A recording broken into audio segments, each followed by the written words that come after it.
bien votre présence et puis votre patience avec quelques petits soucis de régie. La semaine dernière, c'était vraiment deux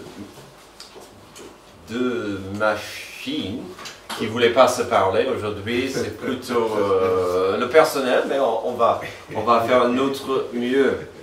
Alors, ce qui compte, c'est que vous avez le cœur disposé à louer le Seigneur et puis d'apprendre de sa parole. Amen. Et on dit ça, si vous avez une Bible devant vous, je vous encourage à trouver le petit livre d'Amos. Nous sommes dans le petit livre, le petit prophète Amos, le chapitre 6. Et donc, on l'a commencé la semaine dernière, on va terminer ce chapitre aujourd'hui. Alors, juste comme petit rappel, notre série en Amos s'appelle Simple.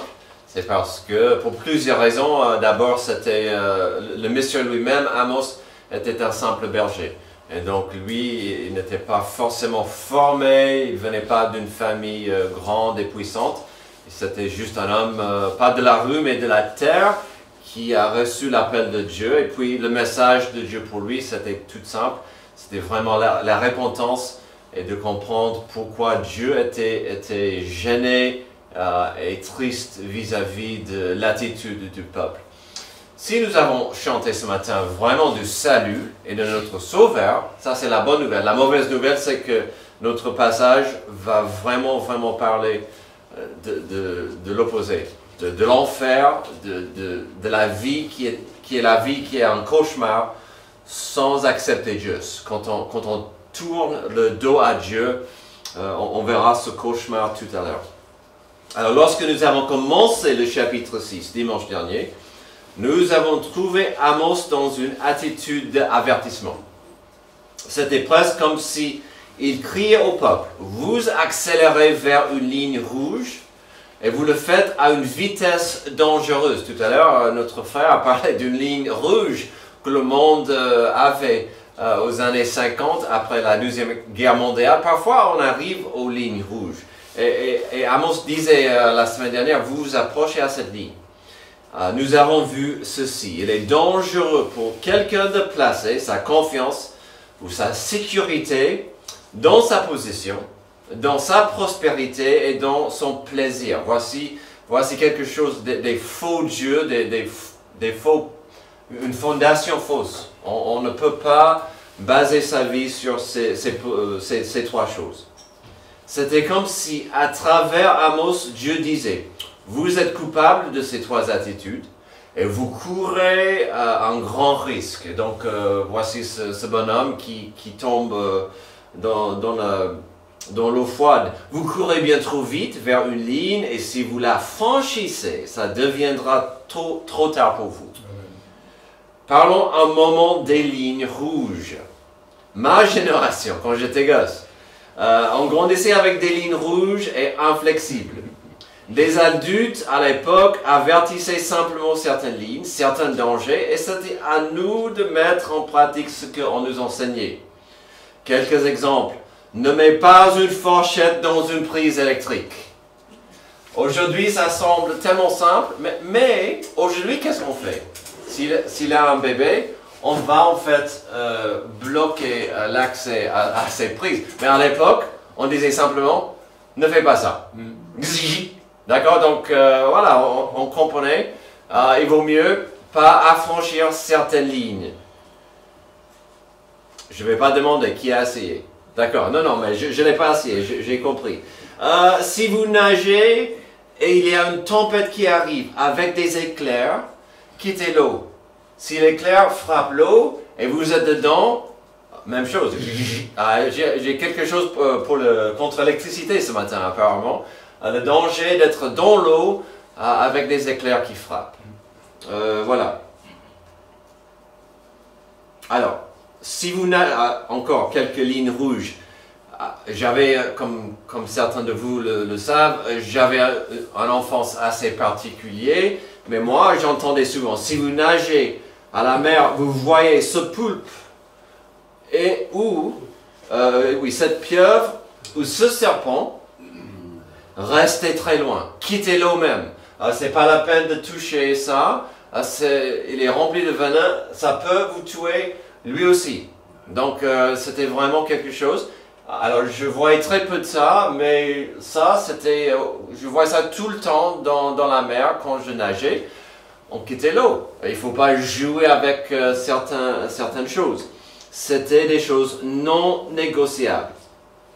Alors, si la semaine dernière, Dieu disait à son peuple, vous jouez avec le feu, attention aux brûlures, aujourd'hui, le discours augmente en vigueur. Ça augmente en passion, en conséquence. On ne verra plus cette notion d'avertissement et de faire attention. Sans annoncer que le peuple a franchi la ligne rouge, on verra qu'ils l'ont fait. On verra un pivot vers un jugement inévitable.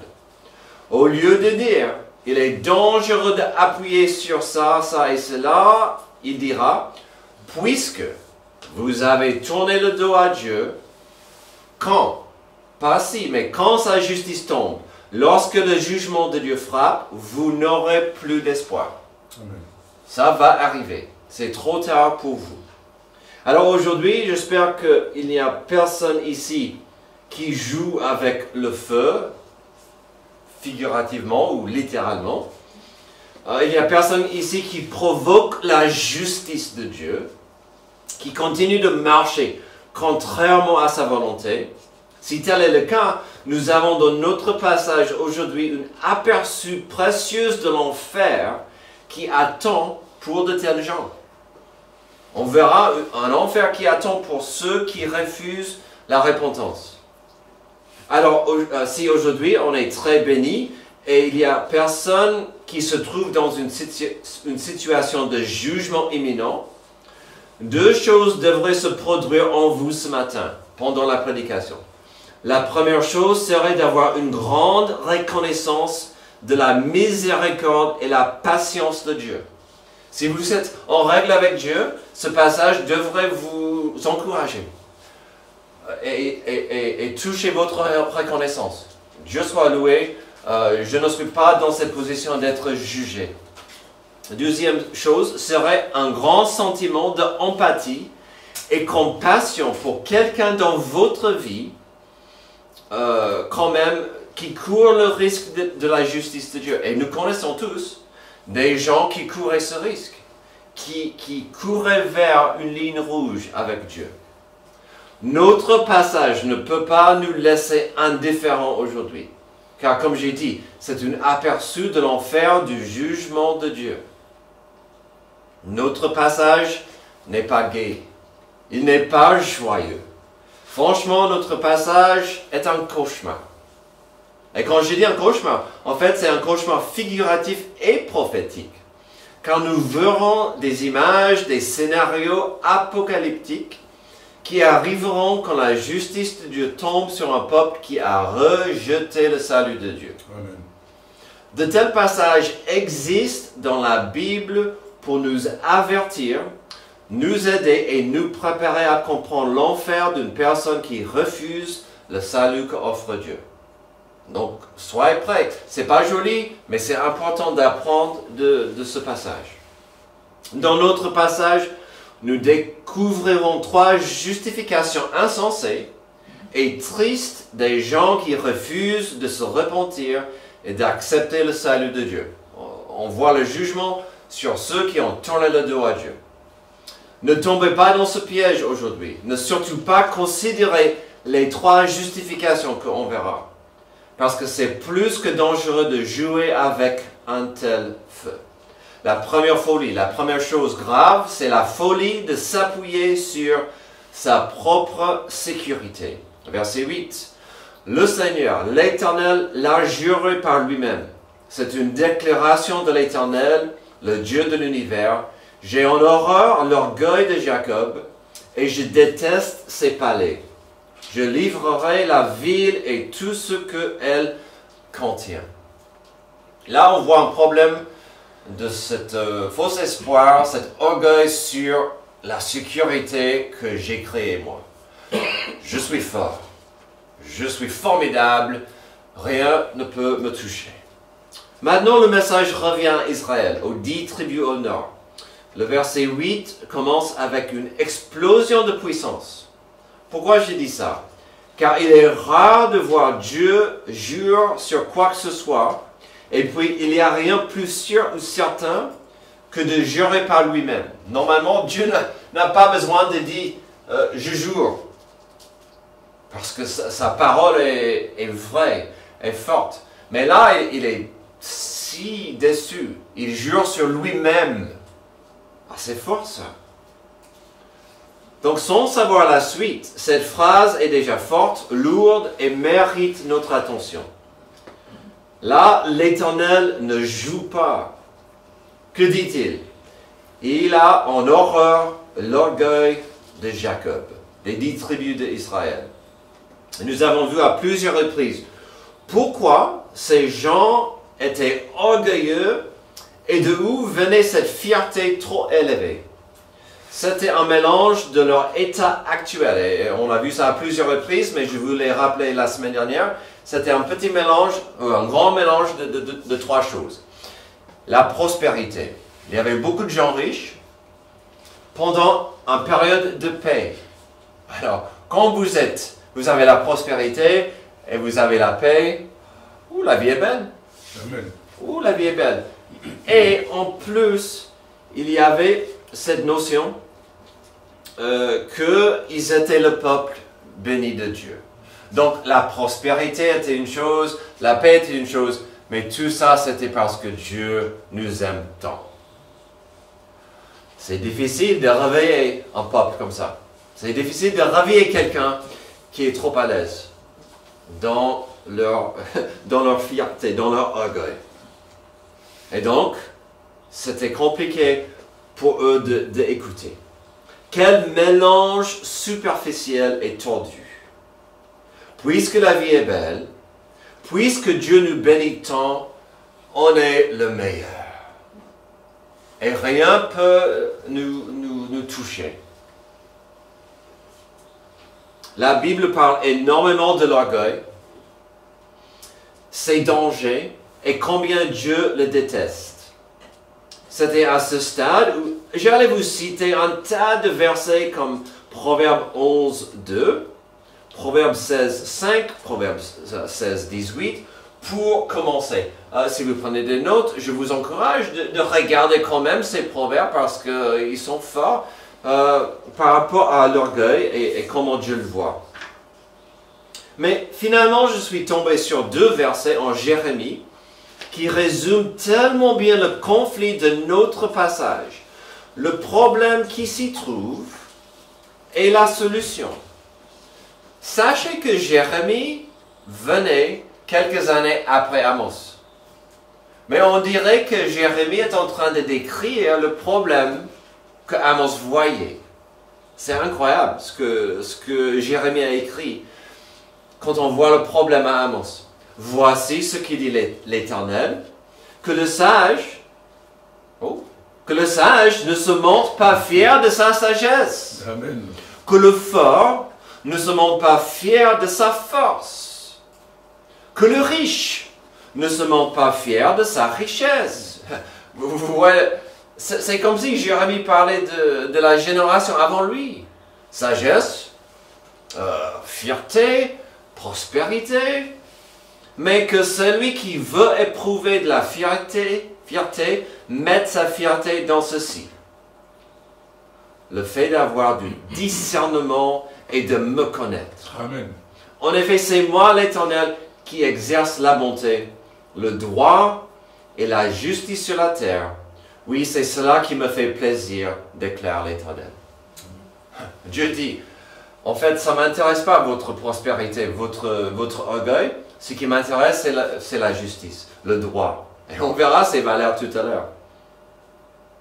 Donc, il y a l'orgueil général et considérable d'Israël.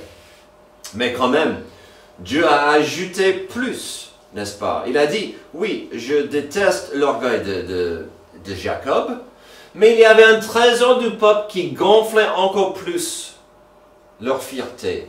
La puissance de la ville de Samarie. On a vu la semaine dernière un petit peu que c'était une ville sur une montagne, pas facile à saisir, c'était facile à défendre. Le verset 8, donc on voit ça, le verset 8, j'ai en horreur l'orgueil de Jacob et je déteste ses palais. Je livrerai la ville et tout ce qu'elle contient.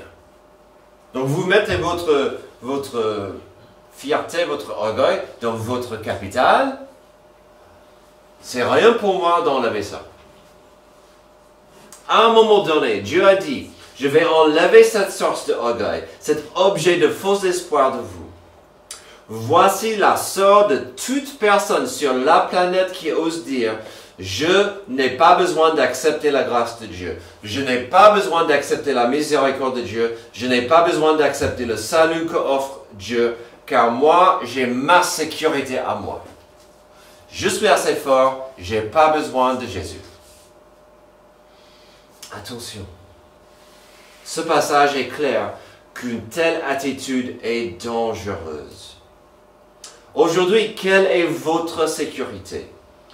Est-ce que votre sécurité, votre moralité, ou peut-être votre spiritualité?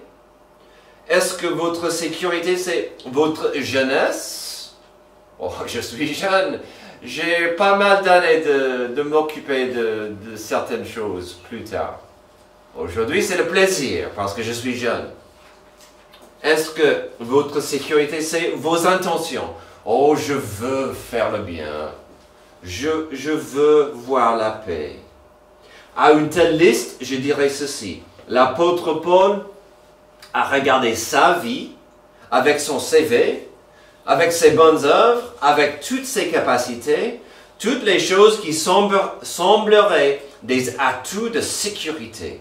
Et vous savez ce que Paul a dit par rapport à de telles choses? Tous mes atouts vaut que dalle. Philippiens 3, 8 à 10. Et je considère même tout comme une perte à cause du bien suprême qu'est la connaissance de Jésus-Christ mon Seigneur. À cause de lui, je me suis laissé dépouiller de tout et je considère tout cela comme des ordures afin de gagner Christ. Et quand il dit tout, tous mes atouts, toute ma connaissance, toutes mes bonnes œuvres, ordures. Comparé à l'importance de connaître, d'avoir une relation de paix avec Jésus-Christ. Verset 9. Et d'être trouvé en lui, non avec ma justice, celle qui vient de la loi, mais avec celle qui s'obtient par la foi en Christ, la justice qui vient de Dieu et qui est fondée sur la foi. Ainsi, je connaîtrai Christ, la puissance de sa résurrection et la communion à ses souffrances en devenant conforme à lui dans sa mort, pour parvenir d'une manière ou d'une autre à la résurrection des morts. Tout ce que le monde pense est important ne vaut pas grand-chose. Ce qui compte, c'est Jésus-Christ. Amen. Non, il n'y a pas de sécurité pour nos âmes en dehors de Jésus-Christ. Mais ça n'empêche pas des gens de mettre leur confiance en d'autres choses comme, deuxième, la folie de s'appuyer sur sa propre solidarité. Alors, attachez vos ceintures, parce que ce passage va demander un peu de réflexion. Verset 9, et on va voir cette notion de la solidarité. S'il reste 10 hommes dans une maison, ils mourront. Lorsqu'un parent prendra un mort pour le brûler et qu'il enlèvera de la maison les ossements, il dira à celui qui est au fond de la maison, « Y a-t-il encore quelqu'un avec toi ?» Cet homme répondra, « Personne. » Et l'autre dira, « Silence, ce n'est pas le moment de prononcer le nom de l'Éternel. Oui, voici que l'Éternel donne des ordres, il fera tomber en ruine les grandes maisons et les petites les ardents. » Quel passage! C'est pas léger. Il ne faut pas le lire pour s'endormir les petits. D'accord? Alors, nous devons revenir en quelques instants sur cette notion de solidarité, car c'est un faux espoir très problématique. À l'époque et de nos jours, cette notion de la solidarité, c'est un faux espoir. Combien de fois est-ce que j'ai entendu dans ma jeunesse, je préfère un jour faire la fête en enfer avec mes potes que d'aller au ciel. Ça, c'était, je ne sais pas si les jeunes le disent toujours, mais j'entendais ça beaucoup dans ma jeunesse. Je préfère faire la fête avec mes potes à l'enfer que d'aller au ciel, où c'est nul. La solidarité de notre attitude. Mais d'abord, voyons, il faut que nous discutions de ce petit passage problématique, le verset 9 à 11. Si je peux être transparent avec vous, je n'aime pas ce petit passage pour plusieurs raisons.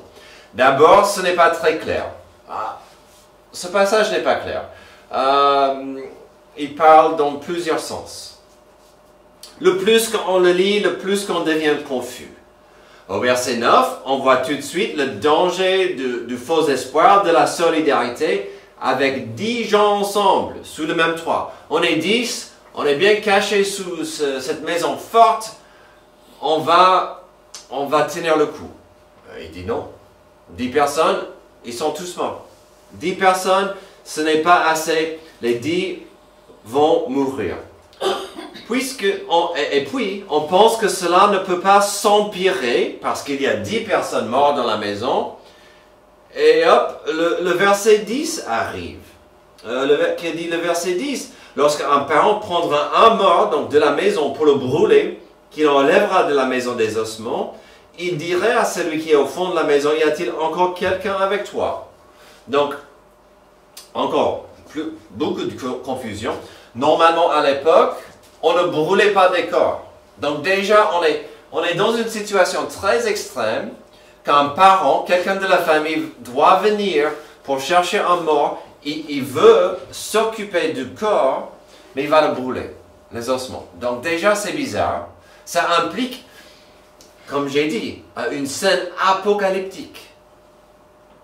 Pour brûler un corps, ça veut dire qu'il y avait des gros problèmes. Et puis, il y a 10 corps dans le bâtiment. Et qu'est-ce que cette personne, il voit qu'il y a une 11e personne dedans. Et donc, il va dire, mais d'où viens-tu? Est-ce que tu es toute seule? Et qu'est-ce que cette personne va dire? Est-ce que j'ose dire que je suis là? Est-ce que je suis en sécurité? Et puis, il y a notre voix qui dit silence.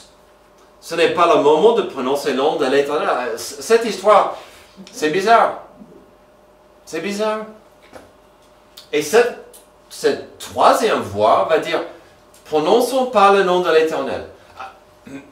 Mais, c'est le moment de prier. C'est le moment de crier à Dieu. Pas le moment de dire, oh mais chut, il faut pas mentionner le nom de Dieu.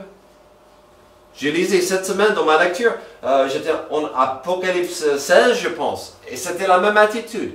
Au lieu de dire Dieu est grand et puissant, les gens vont dire, Dieu, je t'en veux. C'est la même chose. On voit dans ce passage un cauchemar, mais incroyable. Finalement, j'ai réussi à accepter moi-même, dans une certaine mesure, le caractère étrange de ce passage, en comprenant la vérité suivante. Si vous avez du mal à suivre ce passage, vous n'êtes pas seul. Parce que la scène décrite ici, la scène qui est décrite pour nous, c'est apocalyptique. C'est la fin du monde pour eux. C'est la pire circonstance possible. C'est un cauchemar. Et qui peut comprendre un cauchemar? Finalement, sommes-nous censés comprendre à 100% le chaos et l'horreur du jugement qui tombera sur l'homme qui refuse de se tourner à Dieu? Ça, c'est le résultat de l'homme qui refuse la miséricorde de Dieu. C'est un cauchemar, complètement insensé. C'est pourquoi le verset 11 revient à la notion que leur sécurité et leur solidarité n'auront aucune valeur face à la justice de Dieu. Verset 11, oui, voici que l'Éternel donne des ordres, il fera tomber en ruine les grandes maisons et les petites. Peu importe, votre sécurité, votre solidarité, Oui, on n'a pas besoin de Dieu. Ok, mais vous allez souffrir ensemble. La sécurité de l'homme? Non, il n'y a pas assez. La solidarité entre les gens? Même pas. Ah, mais la liste des solutions humaines n'est pas épuisée. Il nous reste encore une source de folie, une troisième source de folie que l'on pourrait mettre entre lui et la justice de Dieu. La troisième chose, c'est la folie de s'appuyer sur sa propre sagesse. Verset 12. Est-ce que les chevaux courent sur un rocher et est-ce qu'on y labeur avec des bœufs? Pourquoi avez-vous changé le droit en poison et le fruit de la justice en absinthe? Vous vous réjouissez de ce qui n'est que néant. Vous dites, n'est-ce pas, notre force que nous avons acquis de la puissance. Le verset 12 est très facile à comprendre quand on voit qu'il s'agit des questions rhétoriques, une question qui va répondre à sa propre question. Des questions qui ont la même réponse évidente. Est-ce que les chevaux courent sur un rocher? Est-ce qu'on élabore avec des bœufs? Alors, si vous ne connaissez pas le monde des chevaux, des chevals, des bœufs, vous pouvez tout de suite comprendre la folie de la logique dans les questions. Il serait dangereux et inutile de faire une course à cheval sur les rochers. Quand vous voyez une hippodrome, j'avais mes doutes. Quand vous voyez un hippodrome, on est dans la boue, dans le sol, on est sur l'herbe. Jamais sur le rocher. Ça serait dangereux avec des blessures, ça serait une mauvaise idée. Ça serait d'essayer de jouer hockey sur glace sans patin. J'aimerais bien voir Antoine sur la glace. Amen. Mais avec des patins quand même. Même chose, on ne le ferait pas. Même chose avec les bœufs. On va pas essayer de s'aimer sur le rocher. Donc la question rhétorique, la réponse simple est non. Si vous comprenez la logique, ou si j'ose dire la sagesse simple d'éviter ces choses, pourquoi vous avez fait la suite? Pourquoi vous avez essayé de prendre la justice de Dieu, le droit de Dieu, et de le changer? Il dit, il serait dangereux. Prenez ces mêmes mots, les mêmes idées pour ce que la nation a fait avec le jugement et la justice de Dieu. Dieu dit, vous étiez irresponsables avec la justice de Dieu, vous avez gâché et gaspillé la justice de Dieu et le droit de Dieu.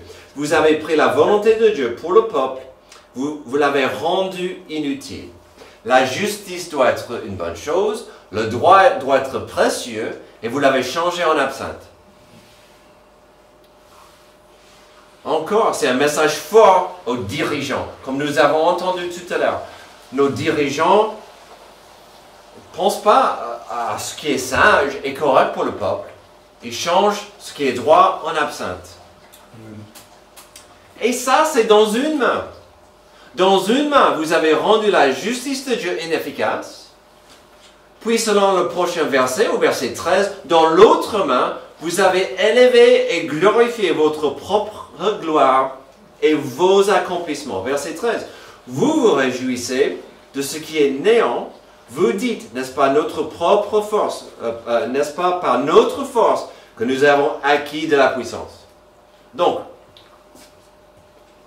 excusez-moi, mais vous crachez sur la justice de Dieu et vous glorifiez votre propre puissance qui ne compte pas grand-chose selon la voie et la volonté de Dieu. Ces deux versets ensemble frappent fort. Le message de Dieu revient encore à l'orgueil. Vous vous croyez fort grâce à vos accomplissements et en même temps vous avez dénigré et insulté la volonté de Dieu. Alors c'est pourquoi le verset 14 n'est pas négligeable. C'est pourquoi je ferai surgir contre vous communauté d'Israël, une nation qui vous opprimera depuis l'entrée de Hamath jusqu'au torrent du désert, déclare l'Éternel de Dieu, le Dieu de l'univers. Alors, je n'ai pas mis une carte, mais sachez qu'il dit, jusqu'aux extrémités de votre territoire, cet ennemi va vous dominer. Sur un niveau intellectuel et historique, le peuple devait comprendre l'importance de ce message. Combien de fois est-ce que Dieu a utilisé une puissance étrangère pour punir et humilier son peuple rebelle? Des dizaines de fois jusqu'à là. Mais ce message tombait sur des oreilles bouchées. Et on a vu pourquoi personne n'y croyait. Le peuple était trop fier de plusieurs choses comme leur prospérité, la paix qu'ils avaient et puis la puissance militaire qu'ils avaient. La vie était trop belle pour croire que tout ça pouvait leur arriver. Quand la vie est belle, pourquoi changer? Aujourd'hui, nous avons considéré un passage dur et triste, car il promet une punition sûre et sévère contre un peuple trop arrogant pour écouter et appliquer les avertissements de Dieu. Israël appuyait sur certaines valeurs comme si elles étaient puissantes et éternelles. La sécurité qu'ils avaient en Samarie, la solidarité que le peuple avait entre eux, leur sagesse qui disait qu'ils n'avaient pas besoin d'écouter la parole de Dieu. Après plusieurs passages en Amos, après quelques chapitres qui montraient le problème national de leur arrogance, il serait facile de dire, ils étaient méchants, ils méritaient la justice de Dieu, car ils étaient aveuglés par leur prospérité, par la paix et leur puissance. Il serait facile de dire, ils méritaient ça. Mais qu'en est-il de nous aujourd'hui? Ou des gens autour de nous aujourd'hui? Nous-mêmes, ou nos amis, nos bien-aimés, ces gens autour de nous qui ne connaissent pas Jésus-Christ comme Sauveur, sont-ils aveuglés aujourd'hui par ces mêmes choses? Sont-ils aveuglés à la justice de Dieu car ils sont rassurés par la sécurité, par la solidarité, par leur sagesse? Une personne ne doit pas être méchant pour tomber dans ce piège de la sagesse, de la sécurité, de la solidarité. Car prenons nos 3 points et les appliquer quelques moments au bateau Titanic. Peut-être vous l'avez entendu parler. Au niveau de la sécurité, les gens sur le bateau étaient aveuglés. La quantité des canaux de sauvetage était gravement insuffisante pour plus que 2000 personnes à bord. En parlant de la sécurité du bateau, il y avait la vitesse excessive du bateau, malgré les avertissements. Le capitaine a maintenant une vitesse élevée dans une zone connue pour contenir des icebergs, ce qui a considérablement réduit sa capacité de réaction. Toujours sécurité, des portes étanches mal conçues. Bien que le Titanic avait des comportements étanches pour la sécurité, l'eau a pu se répandre d'un compartiment à l'autre car les cloisons n'étaient pas assez hautes. On pouvait regarder d'autres questions de sécurité, mais avançons à la solidarité. Ce soir-là, il y avait une solidarité inégale et parfois absente. C'était vraiment chacun pour soi. Les passagers de première classe ont eu un accès privilégié au canot. Beaucoup de passagers de troisième classe ont été enfermés ou retardés dans leur tentative de rejoindre le pont. Il y avait de l'égoïsme dans l'évacuation vis-à-vis de cette solidarité. Certains canots ont été mis à l'eau à moitié vides, car certains passagers ou membres d'équipage refusaient d'attendre que d'autres montent. Femmes et enfants d'abord? Ce principe n'a pas été appliqué généralement, uniformément. Dans certaines zones du navire, des hommes sont montés à bord des canots alors que des femmes et des enfants attendaient encore. Avançons à la sagesse humaine. Il y avait l'ignorance des avertissements. le Titanic a reçu plusieurs messages radio signalant la présence d'icebergs. Mais ceux-ci n'ont pas été pris assez au sérieux, voici un message important, ou transmis au capitaine de façon claire. Il y avait aussi une grande confiance, trop grande, dans la technologie. Tout le monde savait que le Titanic était insubmersible. Ce qui a mené à une forme d'arrogance. Aucune simulation d'évacuation n'avait été réalisée avec les passagers. Réaction tardive. Après la collision, il a fallu du temps pour comprendre la gravité de la situation. Beaucoup de passagers ont été rassurés à tort, retardant leur évacuation. Dans l'histoire triste du Titanic, il est facile de mettre des pièces du puzzle ensemble pour mieux comprendre la tragédie qui s'est déroulée. Dans notre passage, la même chose est vraie.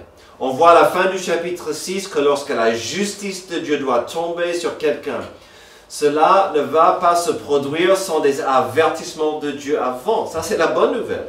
Mais quand Dieu doit juger, il enlèvera. Il renversera des choses que nous avons estimées sont plus importantes que Dieu. Alors revenons et terminons avec nos 3 points. Ces 3 valeurs. Quelle sécurité avons-nous face à la sainteté et la justice de Dieu? Face à la sainteté de Dieu, face à la justice de Dieu, il nous reste une seule chose de sécurité. Pour le pécheur, c'est d'appuyer sur la sécurité de Jésus-Christ. Romains 5, 10, 11.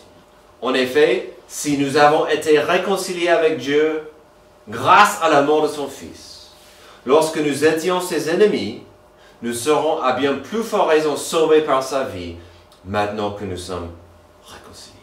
Bien plus, nous plaçons notre fierté en Dieu, par notre Seigneur Jésus-Christ, par qui maintenant nous avons reçu la réconciliation. Amen. Ma sécurité est en Jésus-Christ. Amen. J'espère que c'est pareil pour vous. Amen. Pour la solidarité, on ne peut jamais dire, comparé aux autres, je suis bien. Nous sommes bien. On n'est pas méchants, nous. Il y a des méchants, mais pas nous. Car Romains 3 nous explique les 2 côtés importants de la solidarité. Romains 3, 23 et 24. Tous ont péché et sont privés de la gloire de Dieu. Ça, c'est la mauvaise nouvelle. J'adore la bonne nouvelle qui suit. Et ils sont gratuitement déclarés justes par sa grâce, par le moyen de la libération qui se trouve en Jésus-Christ. Amen. Quelle solidarité. Tous ont droit, tous ont accès à la libération grâce à Jésus. La sagesse. Ne ratez pas l'importance d'abandonner votre sagesse pour la sagesse de Dieu qui est descendue pour nous sauver. 1 Corinthiens 1. Or nous prêchons un Messie crucifié, scandale pour les Juifs et folie pour les non-Juifs. Mais puissance de Dieu et sagesse de Dieu pour ceux qui sont appelés, qu'ils soient juifs ou non. En effet, la folie de Dieu est plus sage que les hommes et la faiblesse de Dieu est plus forte que les hommes. Amen. Oh, on a besoin de la sagesse de Dieu, car c'est une sagesse qui nous sauve. Avant qu'il ne soit trop tard, venez à Jésus-Christ humblement aujourd'hui avec vos cœurs. Prions. Père Céleste, merci pour cet avertissement triste à la fin de Amos chapitre 6, qui nous montre un cauchemar d'une vie, d'un jugement, d'une justice qui tombe sur ceux qui refusent ta grâce. Que nous soyons un peuple prêt à écouter, prêt à t'accepter, prêt à dire « J'ai besoin de Jésus-Christ chaque jour de ma vie. » Aide-nous à vivre ça, aide-nous à montrer ça au monde. C'est dans le nom de Jésus que j'ai prié. Amen. Amen. On aura notre dernier chant.